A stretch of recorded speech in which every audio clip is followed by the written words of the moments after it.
Don't lewd the platelets, David. Don't lewd the platelets.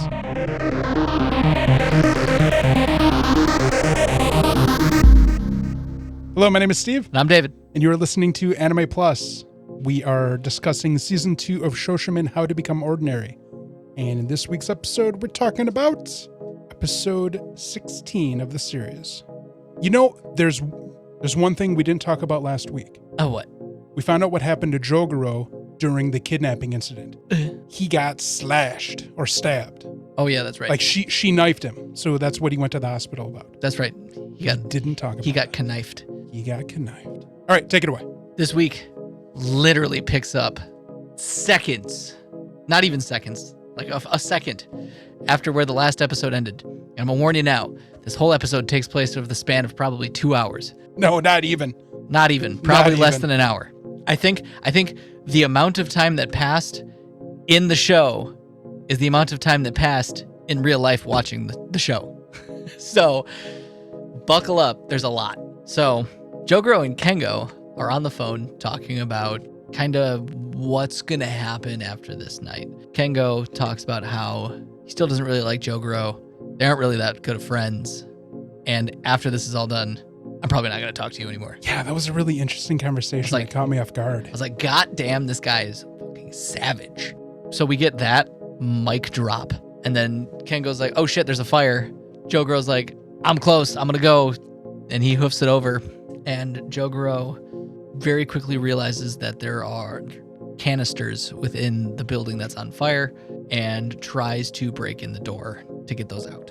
Realizing he's not strong enough to do it, he tries to go find a tool of some sort, to which Yuki shows up with a hammer. And going full-on psycho mode, she breaks down the door, grabs out the jugs, and her and Jogoro kind of have a laugh about the whole situation. Jogoro kind of does small talk with Yuki and is like, yo, one question. She's like, all right, shoot. Did you get taller? Yeah. Oh my God, yes.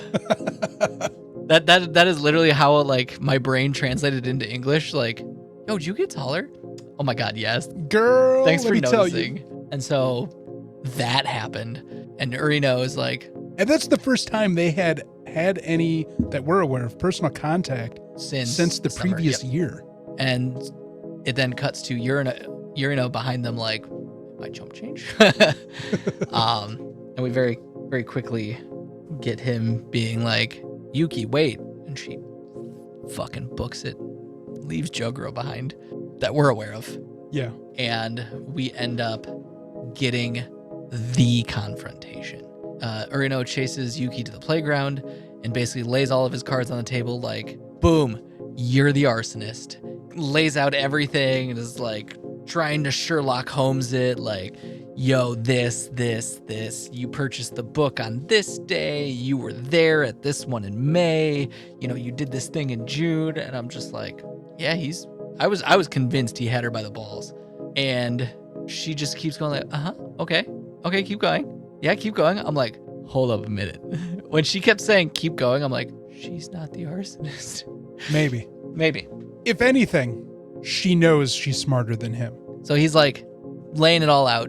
She's like, all right, you done now? All right. She full dicks it. Offers rebuttals. Here's where I was. I have, text messages that prove things. And then she just tears into his masculinity. Like, you were smart, but not smart enough. And you could definitely work on this thing and being more devious and manipulative. And I'm just like, she emasculated this guy. You know what I was thinking the entire time they were What? having a conversation? What? There's no way, regardless of the outcome, that they're going to be girlfriend and boyfriend anymore. No fucking shit. First, we saw the breakup between Jogoro and Shikibu. Yeah. And now this episode, we're seeing the breakup between Urino and Yuki. And there's definitely a lot more. A lot more devastating. Yeah. At least one side. Well, Yeah. anyways. Yeah. She basically did the, you're cute, and then fucked off. Well, he fucked off. And then she goes. Oh, yeah. And then Yuki goes, it's all clear. Jogoro pokes out. Episode end. Yeah, because she knew he was there. I mean, there was no way he wasn't going to follow anyways. Right. I still think she has something to do with the fires. And I don't think she's 100% innocent, but There was the one point where she goes, you need to be more suspicious of people. Because she offered for him to look at her phone to check the text messages for her one alibi as to how she got the book, saying that it was a friend of hers. We know that bitch ain't got no friends. She ain't got no friends. She might. She bought that book herself. She's lying, and she knew she could convince him enough where he would trust her. And she then pointed it out. You shouldn't be so trusting. You should have actually looked at my phone. This was nothing but a gaslight session, I think. I bet Joe Girl's gonna be like, you lying bitch. Oh yeah, be like Joe Girl's gonna be like, here's how it really went down. Amateur hour is over. I'm gonna prove you wrong, and then she's gonna be like, you got it wrong too, my friend. She did destroy him at the end of first season. She did. She's evil. She's gonna be in charge of the Yakuza one day. She is, man, is she a problem. She's gonna unify all the Yakuza clans. They will be her samurai. All of Japan will bow before Yuki Osanai. It was so brutal the way she just destroyed him. She whale-cocked him hard. And it's just the glint in her eyes and the smirk. She was like, keep going. Oh, see, this, and this. Oh, what? Do you realize how pathetic you are? Go home now. Goodbye. Oh my God. Oh, it was so brutal. Yeah. That guy's gonna go home. And maybe, yeah. I'll say, and give himself he a might. Colombian necktie. She definitely left no room for error when it comes to his continued existence. And the stab too, where she's just like, you're just ordinary. And I'm like, yeah. No one ever wants to hear that. Jogoro thought he wanted to hear that, but she's like, you don't actually want to hear that, so stop pretending. I cannot put the emphasis on how fucking destroyed Urino was. It was like, what, a 10-minute conversation that left him essentially a husk. Yeah, speechless, yeah. He stared into the heavens looking for salvation and realized there was nothing to be given. At some point, I was just like, stop, he's already dead. Oh, God. Oh. I'm just like, stop it, he's already dead. He can't fight no more, coach. Where was his Goku to save him? Also dead. He died from embarrassment. I died because I'm embarrassed for you, bro. Fuck. Oh, my God. She burned him so hard, his ancestors felt it. Yeah, very much so. And then now she's going to face down Jogoro, who might also be demasculated next episode. Or he's been like honing his detective skills. So the final blow to Urino was when somebody was texting him in the middle of her assault on his senses. Oh yeah, that the arsonist got caught? Telling them that somebody had been arrested and they're saying it's the arsonist. Yeah.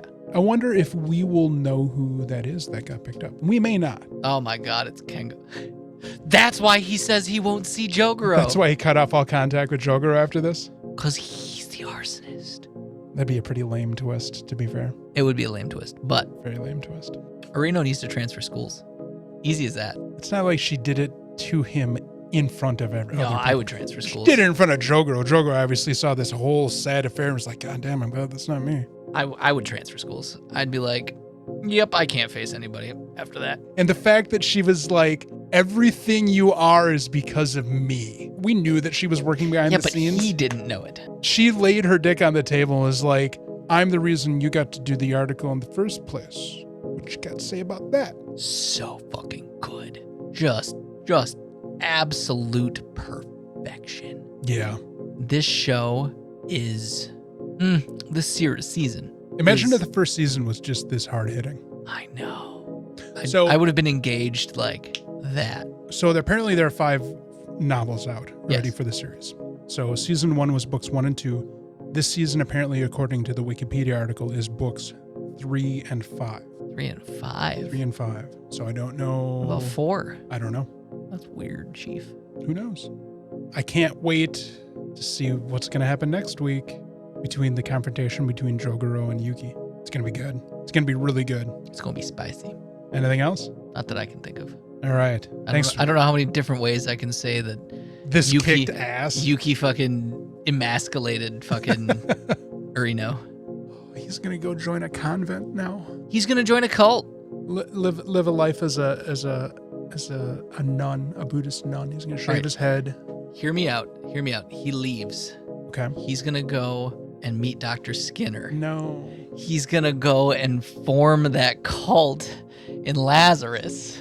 Speaking of, don't forget to check out the regular podcast, which comes out on Fridays, where we're discussing 3 other shows this season, one of them being Lazarus, the other 2 being Kowloon Generic Romance and My Hero Academia, Vigilantes. And then, if you're not already listening to that podcast or watching Lazarus, you can find out what the hell we're talking about with this week's episode coming out on Friday. Spoiler alert. Spoiler alert. This week's episode of Lazarus dealt with a cult. Which Urino's going to go form. Exactly. Because Skinbot is going to be like, take me, Urino. You're my only hope. I'll make her love you. No. All right. Well, thanks for listening. And man, I can't wait till next week's episode. Oh, I can't wait. My body is ready. And yeah, we'll see you guys later.